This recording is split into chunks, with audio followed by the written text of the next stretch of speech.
J'ai demandé à plusieurs jeunes et même quelques adultes si ils s'intéressaient à la politique et la majorité, même la totalité, ont répondu non. Pourquoi croyez-vous que ça ne réussit pas à les rejoindre? Ben, je pense qu'on a tous, nous personnellement, comme personne qui est engagée en politique, une responsabilité là-dedans. On voit souvent aux nouvelles des échanges qui sont acrimonieux parce qu'on ne partage pas le même point de vue, mais je vous dirais qu'essentiellement, en politique, on partage, en 80% des cas, sensiblement le même point de vue. On veut tous le bien public, ça c'est clair. Il n'y a personne qui va là pour dire je veux détruire l'État et tout ça. C'est juste qu'on se dit notre façon de faire est différente de l'autre face à l'autre. C'est clair aussi que dans l'actualité politique, on met davantage en lumière les différences entre les points de vue. C'est tout à fait logique. Et parfois aussi, les différences sont les différences sont assez fortes que là, on met en lumière les points de vue qui sont très différents, puis on les exprime parfois avec un peu trop de rudesse. Ça, on le reconnaît. Maintenant, qu'est-ce que nous, on peut faire pour bonifier ça? D'abord, faire comprendre aux gens que si on ne s'intéresse pas à la politique s'intéresse à nous. On paye tous des taxes, on paye tous des impôts, mais cet argent-là, on fait quoi avec? Mais c'est à nous, en politique, de faire comprendre aux gens que cet argent-là doit être mieux administré, avec chacun sa vision. Mais ça va au fond de ça. Deuxièmement, ça va aussi sur le regard qu'on porte sur notre société. Comment on aimerait que l'État soit? Quelle est la vision du Québec que l'on a pour les 10, 20, 30 prochaines années? Bien, c'est là que c'est notre travail à nous de dire, nous avons notre vision, vous voulez participer, vous voulez bonifier, bien venez et engagez-vous en politique. Mais c'est clair que, comme personne engagée en politique, on a tous un devoir de conscience à se faire. Comment intéresser davantage les gens, peut-être en ayant une approche moins partisane de la vie politique, ça aiderait.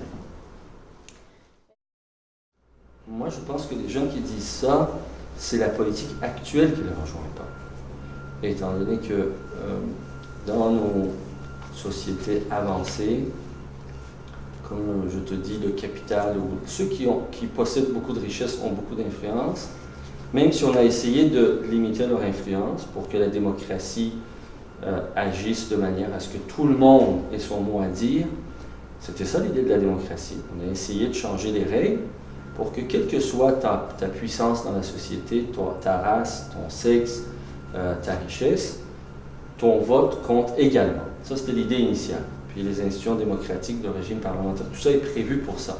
Malheureusement, cette idée-là n'a pas été assez bien défendue.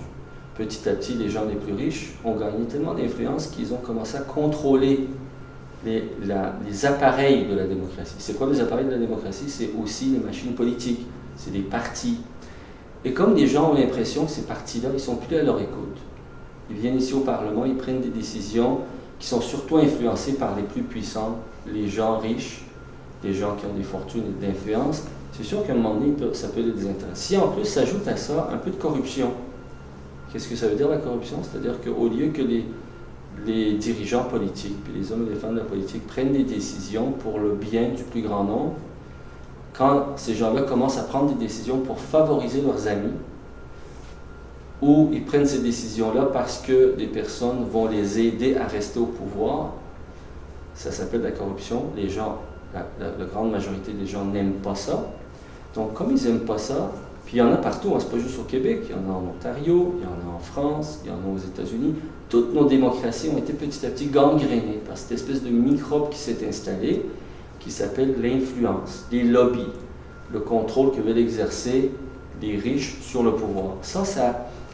Les gens, ça les rebute, ils n'aiment pas ça. Puis plus ils en voient, plus ça les désintéresse, puis ils disent « Ah, tout ça est sale, je ne veux pas y toucher ». Dans le fond, ils ont raison en partie, c'est-à-dire qu'ils ont raison de se désintéresser de cette politique-là, mais ils ont tort aussi parce que s'ils ne s'en occupent pas, ça va continuer. Si les gens ne s'en occupent pas, s'ils n'intéressent pas, qu'est-ce qui va arriver?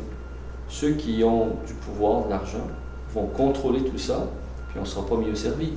Donc, si les gens, ça ne les intéresse pas ce qu'ils voient, ils doivent s'en occuper doublement pour changer tout ça. C'est triste d'abord, la politique, qui ont adopté une loi sur l'éducation. Vous allez à l'école, c'est parce qu'il y a des décideurs politiques qui ont adopté une loi sur l'éducation. Vous prenez un autobus, c'est parce qu'il y a des décideurs politiques qui ont organisé des transports en commun ou ne l'ont pas fait.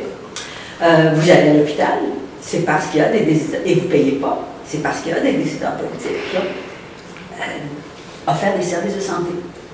Vous avez des problèmes avec l'environnement, vous dites, ça n'a pas de bon sens, on est en train d'avoir des gaz à effet de serre, ça pollue partout, c'est parce que des personnes politiques n'ont pas pris les bonnes décisions pour s'occuper de l'environnement.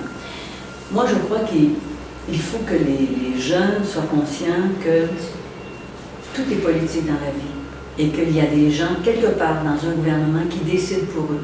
Et si eux ne s'en occupent pas, ils ne pourront pas ensuite aller les critiquer, aller les contester. Quand on vote, quand on s'intéresse à la politique, après, on peut donner son point de vue et dire on n'est pas d'accord avec ce qu'on a dit. Mais ce qui explique que les jeunes, je crois, je ne suis pas certaine, hein, on n'a jamais la vérité absolue dans la vie. Ce que je crois, c'est qu'il y a eu des façons de faire de la politique de certaines personnes. Et le gouvernement actuel en est en point de vue en grande partie responsable, qui a fâché les jeunes, qui a fâché les gens. On ne peut pas dire une chose en campagne électorale, par exemple, et faire le contraire le lendemain matin. Et donc, il faut être très honnête avec les gens. Il faut être très franc. Et je crois que c'est ce qui désintéresse les jeunes et même les adultes de l'action politique. Alors, on a un travail à faire auprès des jeunes, auprès des adultes, mais surtout les décideurs politiques, les leaders, ceux qui forment les partis politiques, doivent être francs avec les gens. On dit, on s'en va là, voilà ce qu'on va faire pour y arriver. Mais le lendemain qu'on est élu, on le fait. Sinon, c'est ce qui fait qu'on se désintéresse de la politique.